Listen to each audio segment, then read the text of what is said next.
Welcome to Cinema Savants. He's Todd Vandenberg. I'm Rob Steele, and we've got a small quantity of movie news because not much happened this week that was, let's be honest, worth talking about. I guess, we'll start with some big news out of Fox that is just kind of weird to me that The Simpsons are still around. And yes, we're starting with TV news. You'll get over it. The Simpsons have officially been renewed for the 31st and 32nd season, which has allowed it to break the record of the longest running primetime scripted series, which was Gunsmoke, which is a very different show than The Simpsons. It's a little different. Can you believe this? I remember watching The Simpsons shorts on the Tracy Ullman show. As do I. It was quite a different show. And I remember watching them back then and thinking, when they announced the series, these shorts aren't even doing it for me. How are you going to turn this into a full-fledged series? And here we are in season 31 and 32. Holy cow. I liked The Simpsons a lot for the first decade. And for the second decade, it kind of started losing it for me, which is the case with a lot of people. Obviously not everybody, because here we are and they've renewed. Mm-hmm. The only thing that surprised me was that they renewed for 2 seasons. That's really kind of unusual. It is. Well, it's following the CW's thing of we're renewing everything. And you kind of go, really? So yeah, seasons 31 and 30. Well, if you're waiting 30 years to jump the shark, I think you've done pretty good. A lot of people say they jumped the shark about 10 years ago, but oh darn, 20 years. The only thing that surprises me really about this is that it's still on Fox. That is a bit surprising, although considering Fox News and The Simpsons are like diametrically opposed. It's like the network doesn't realize that what goes on. They've never seen the show, is my guess. They're making fun of us. I didn't know. Yeah. But Matt Groening has a lot of money and can retire now, I guess. Yeah, it took him until this to get that kind of money. That's just bizarre. But also news out of Fox, there was an alleged pilot for a 24 prequel. And thankfully that's been scrapped. It was going to have Jack Bauer, but it wasn't going to be Kiefer Sutherland as Jack Bauer. Yeah. And no. Was he going to be in grade school or something? First I said 12, but it's going to be in grade school. They could just call it 7. It's like, well, this is how long he's in school. There you go. Yeah, no. They are still producing the 24 spin-off, or I guess it's the Japanese TV spin-off about the legal thriller that's using the 24 format. That's still going, but the prequel isn't. A wise decision, I think. I'll agree.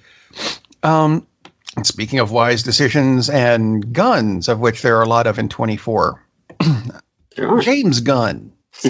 See, moving from Fox to Disney. Yeah, that's right. Disney with James Gunn.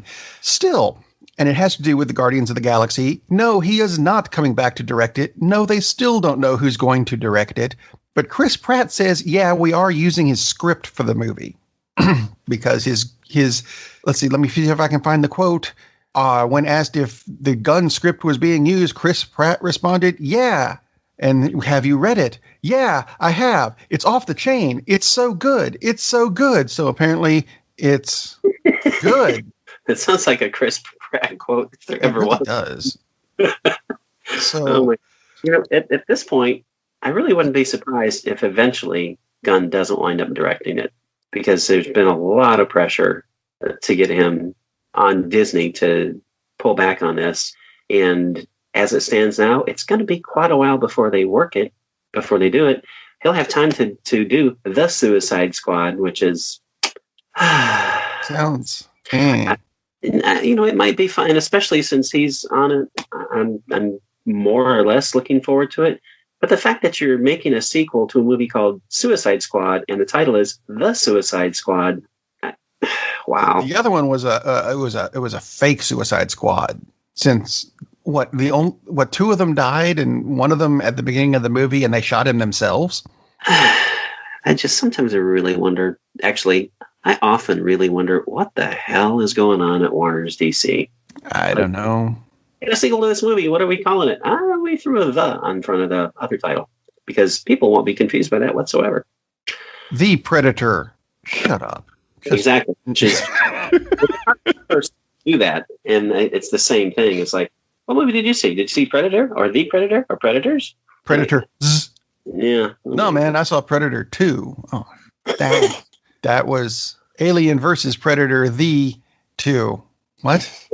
Just actually, bizarre thing that was tacked on to this James Gunn story was word out of the BBC came that Oreo the raccoon, the real life model for the Guardians of the Galaxy character Rocket Raccoon, died at the age of 10.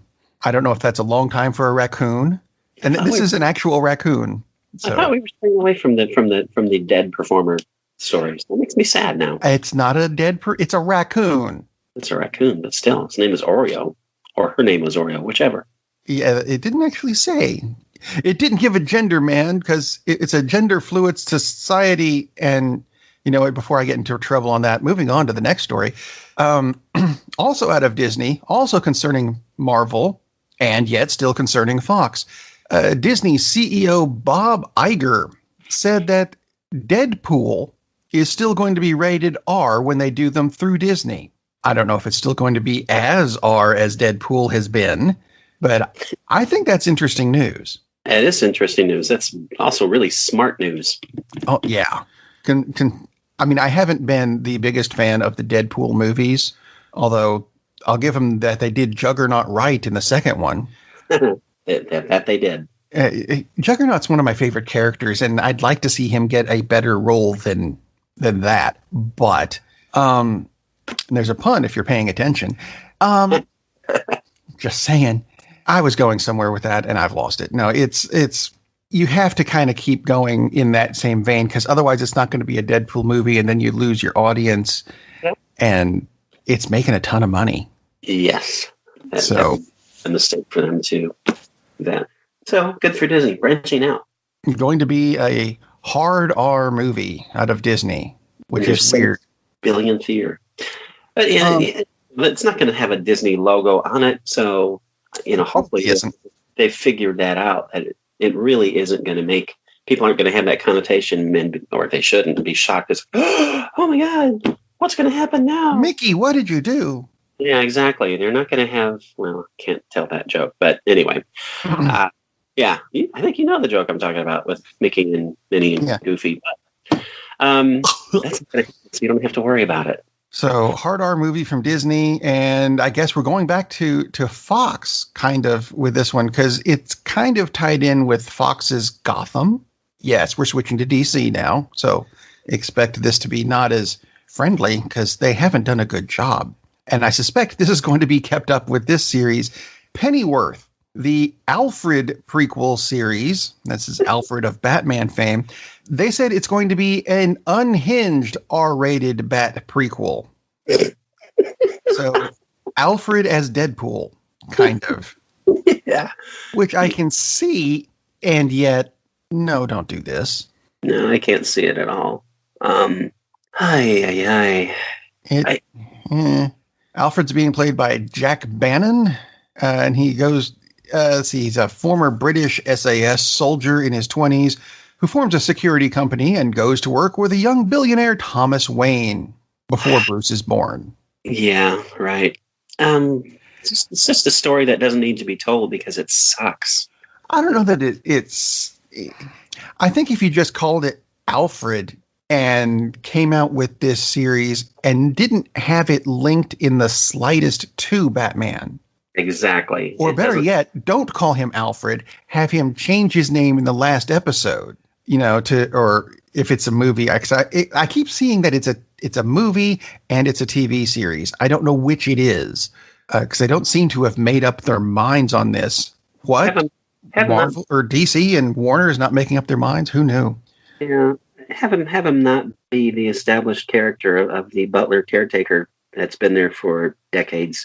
And yes, I know that they put that in the background and it's there, but have him be Steve through the whole thing until, in the last season, he meets a guy named Tom Wayne and you don't think much about it because you haven't made the connection yet. And then it turns out to be Tom Wayne. Here's his son, Bruce. There's an assassination of Tom and his wife, Martha. We're not getting into her name.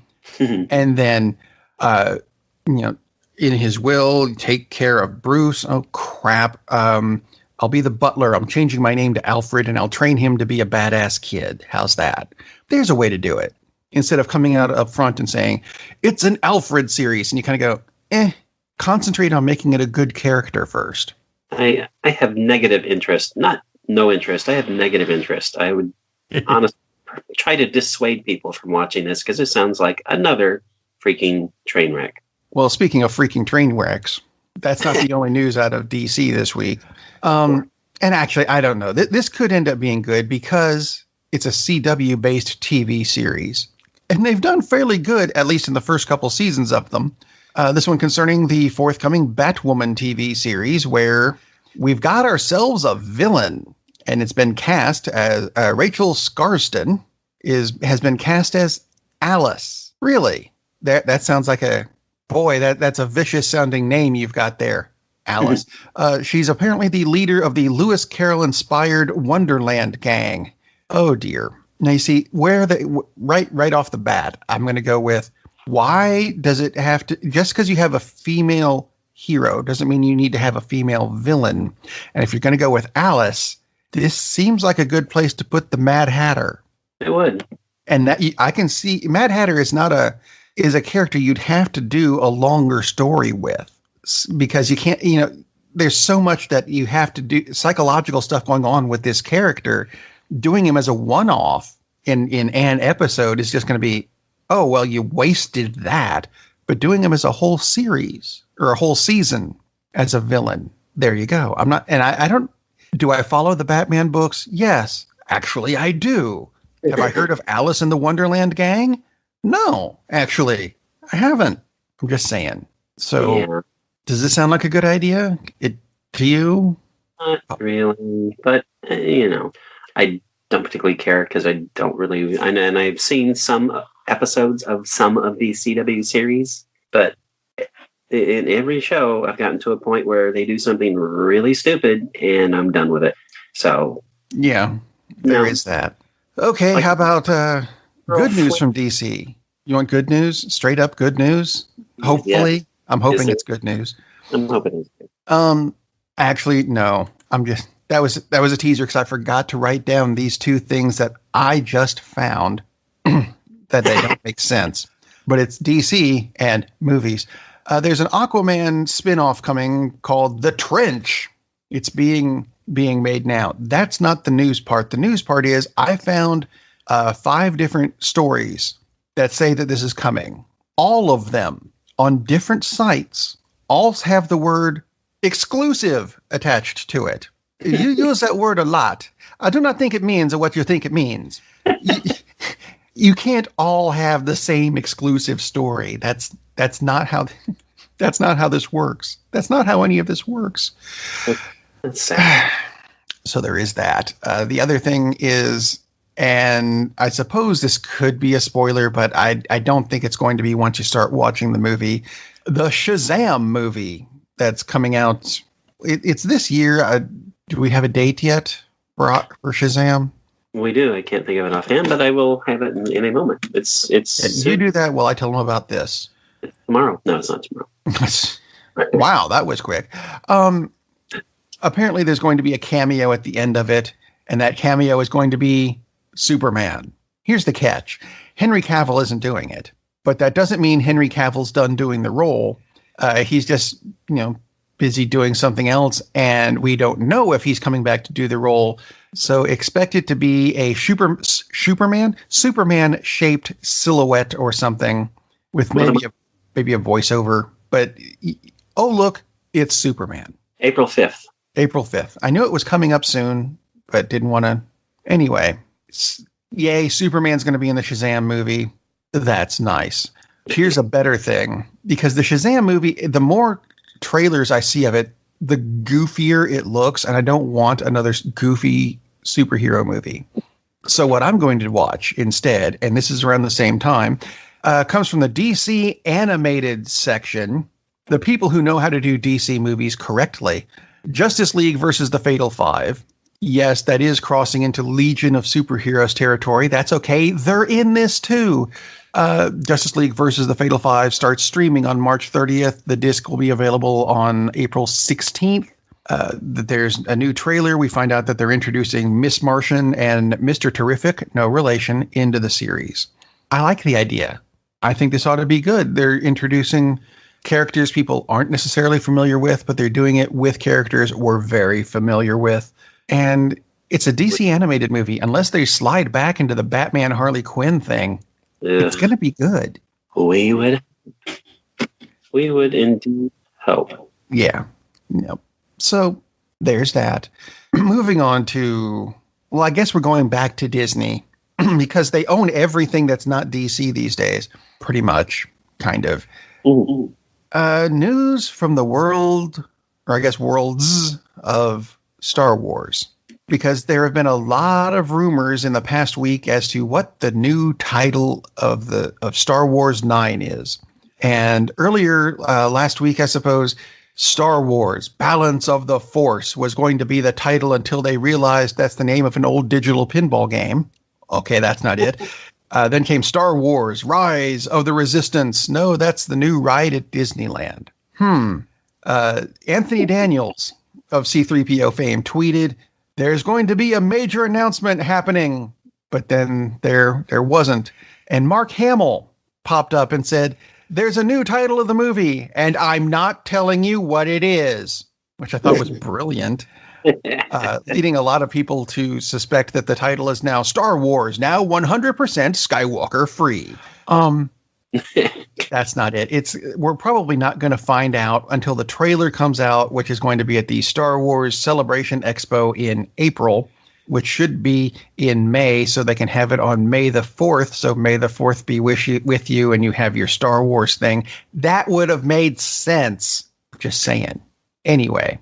Do you have any speculation on the Star Wars titles? Yeah, it's going to be subtitled "At Last It's Over." Actually, for this last series, I'm with you. Yeah, and of course it'll never be over, but I just hope, and it's not that they've been bad, because this last group of movies, they haven't been bad, but to me, they have not been great either.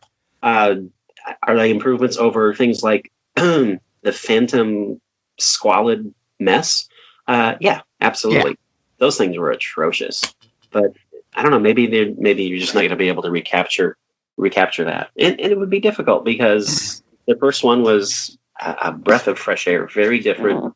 And that's back when George Lucas understood how to direct movies, which apparently he's really only managed to pull off 3 times, which is weird.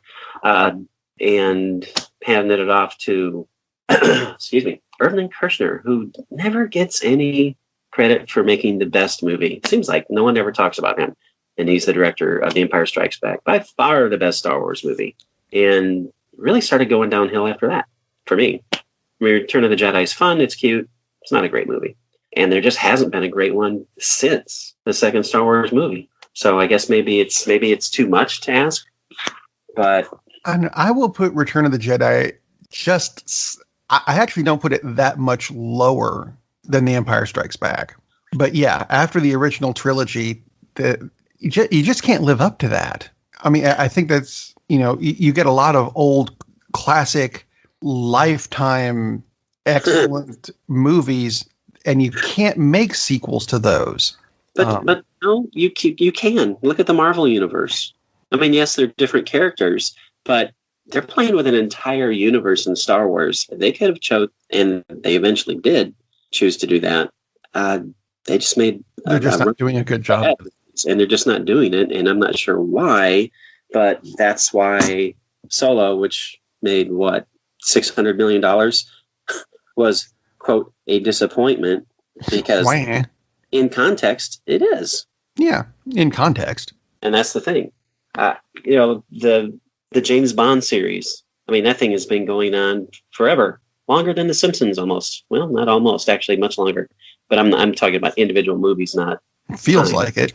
And for the most part, they've been able to keep it up. When they relaunched with Daniel Craig and took away all the silly crap and made it back about an assassin, a government-sanctioned assassin, they got back to the core of what the story is about. it's unfortunate to me that they have not been able to do that quite yet with Star Wars. I mean, like I said, these things are much, much better than the garbage they were putting out, the first group of sequels. Star Wars 1, 2, and 3, which again is another idiotic thing that they're doing. Because no, A New Hope, Star Wars 4, A New Hope, it's not Star Wars 4, A New Hope. It's just Star Wars. So stop with that crap. Yeah.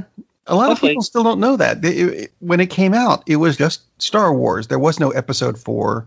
Yeah. It wasn't A New Hope. It was just, here it is. And everyone went, this is brilliant. We love this. And now you can go to, what is it, the Chinese theater where they put people's hands and feet in cement, and you'll see R2-D2 and C-3PO somewhere. You will indeed.